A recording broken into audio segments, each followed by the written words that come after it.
Search of their second straight win of this young NBA season. We head overseas where there were some late dramatics in Champions League action. And the NHL and NHLPA, they continued their secret discussions. And guess what? We have a fat guy dancing. All that and more today on CSM Sportscentre. Good morning and welcome to CSM Sportscentre. I'm Faizal Khamisa alongside, well, you. Glad you can join us this Wednesday morning. Not sure if you've heard, but there was a clash between red and blue yesterday. And no, I'm not talking about the Raptors and Thunder. We'll get to them shortly. But really, all the buzz was about the U.S. presidential election, where the Twitter record for most tweets on a subject was broken with over 20 million coming in. We're going to break that in this show, though. The Washington Redskins, they had a small role to play in the elections as well. The Skins lost Sunday, which for all but one U.S. election in the last 70 years had meant the incumbent party in the White House, that being Barack Obama, lost the election. As usual with the Redskins, they were wrong this year. Obama regained control, defeating Mitt Romney. Now that's all for politics for today. Let's go to the red and blue meeting. We're all waiting for Raptors in OKC for a match with the Thunder, except neither team really abided by the colors of the U.S. elections. To be honest, it didn't matter since the results of this game were not as close as a race for office. Let's check out these highlights where the Raptors coming off their first win over Minnesota. Kyle Lowry looking to lead the Raps to their second straight one. First quarter though, Kevin Durant, he's poked in the eye. Ball gets turned over. It's Landry Fields outlets to Kyle Lowry for a lay-in. Durant, though, he would stay in the game. Back come the Thunder. It is Durant.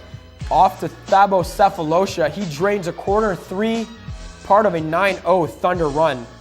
Then, with 3 minutes to go in the frame. 19-6 run. Durant with a slam dunk.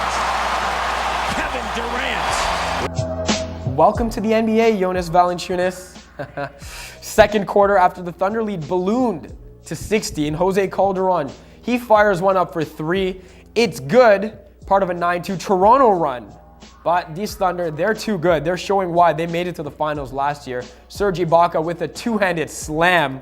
OKC up by 19.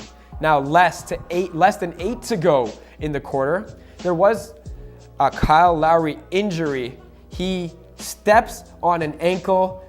It was sprained. He did not return. Devastating news for the Raptors over there, and it didn't really affect the Thunder. Kevin Durant drains a three. Russell Westbrook, 2 of his game-high 19 points, but less than 8 to go. Bright spot for Toronto was the rookie Valanciunas. He gets the hook to go and the foul. He had a career-high 18 points, but he was nowhere near enough. Westbrook, Ibaka. Ibaka had 17 points in the night.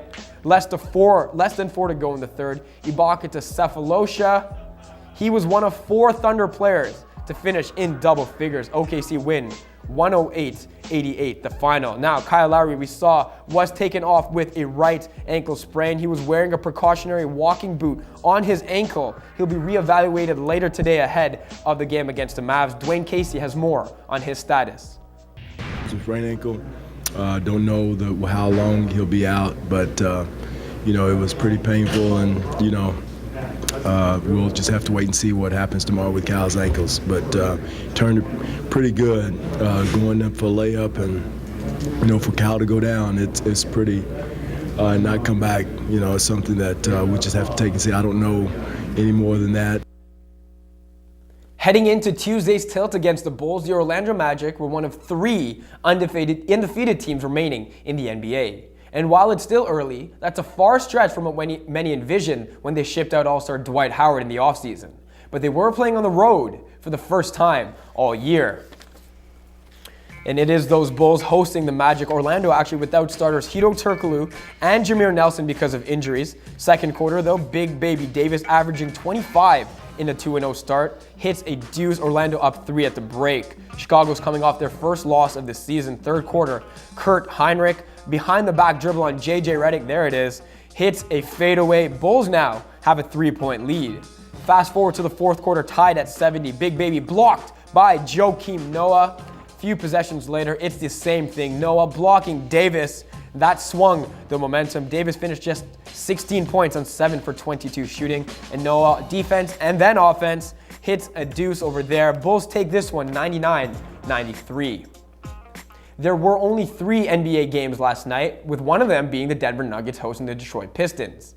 In fact, Detroit's played on the last 4 U.S. election nights, going 4-0 over the course. Let's see if things would change in this one. Pistons and Nuggets each looking surprisingly for their first win of the season. Now, first quarter, Ty Lawson gets a steal. Looks like the Pistons took the play off. Kenneth Faried, throw it down, young man. 2 of his 15 points. Lawson first of his 9 first assists. Second quarter, Andre Miller to JaVale McGee.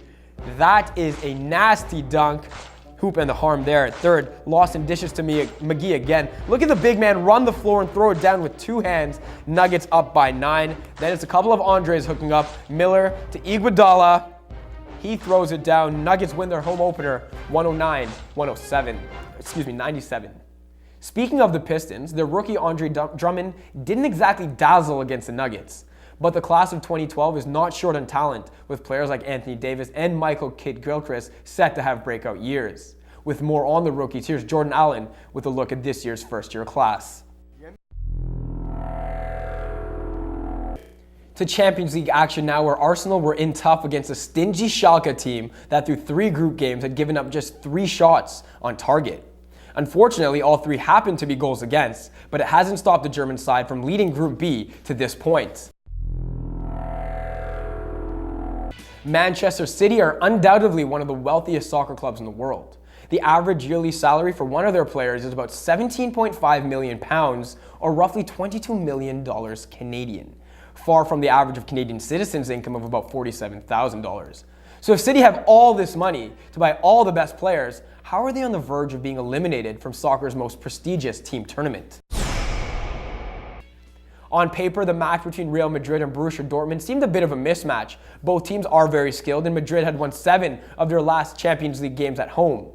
But the German champions haven't won in Spain in this competition since the Macarena was topping the charts all the way back in 1996. Now from one ball to another, and this one's a little smaller and has dimples. It's golf, and as Chris Gleckler explains, on this golf course, there's a Mickey Mouse bunker on hole 6. To football now, where with the CFL playoffs ready to get underway, there was a question on the minds of all Stampeders fans. Who's going to start at quarterback, Drew Tate or Kevin Glenn? Coach John Huffnagel made the decision Tuesday, choosing Tate to start against the Rough Riders.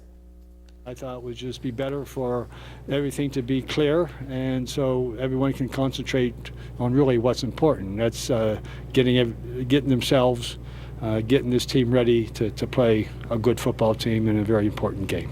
For him to pretty much put the rest of the season into my hands when I haven't been on the field as much, it does mean a lot to me, honestly. So with that, it's a lot of responsibility and it's a challenge, and I'm accepting it, and I'm going to do the best that I possibly can for this team. The announcement of Tate as a starter isn't changing the Riders' game plan, as Corey Chamberlain is preparing for both Stampeders quarterbacks. No, Drew Tate's the starter, but they didn't say who's the finisher, right? Right. So you still got to prepare for both of them. But I always knew that Drew Tate would be there. He was their starter, and he started the season. And Kevin's done some good things for their organization, but that's the starter, and that's where they decided to go. Now to the NHL, where unfortunately there are still no games to be played. But there were talks that went late into Tuesday night between Commissioner Gary Bettman and Union head Donald Fehr. Optimism? Maybe just a little bit. They didn't just return to the bargaining table yesterday. The 2 parties spent 7 hours negotiating in New York before wrapping up late Tuesday night, both sides agreeing to get back at it on Wednesday. It is an encouraging sign with talks at a critical juncture. The meeting was held in a private setting to minimize media coverage. Donald Fehr met reporters before talks resumed on Tuesday afternoon and expressed a desire to see parties start closing in on an agreement that would end the lockout. And that's it for us today. Again, sides are expected to meet to continue talks with, of course, the hopes of hammering out a new deal. To recap from last night, the Raptors, they fell to the Thunder 108-88. Point guard Kyle Lowry still unsure about his status for tonight's game against the Dallas Mavericks. He left with a right ankle injury and was in a walking boot. The Mavericks will be without Sean Marion. He's out for 3 weeks, and former MVP Dirk Nowitzki. Fitting, I guess, that it's another red versus blue matchup after the clash between the Republicans and Democrats that ended with a Barack-to-Barack victory for President Obama. There is some tennis as well. ATP World Tour Finals, Djokovic versus Murray, Berdych versus Tsonga, and Nestor and Mirny playing in their second doubles match. I'm Faizal Khamisa. Thanks for watching today, everybody.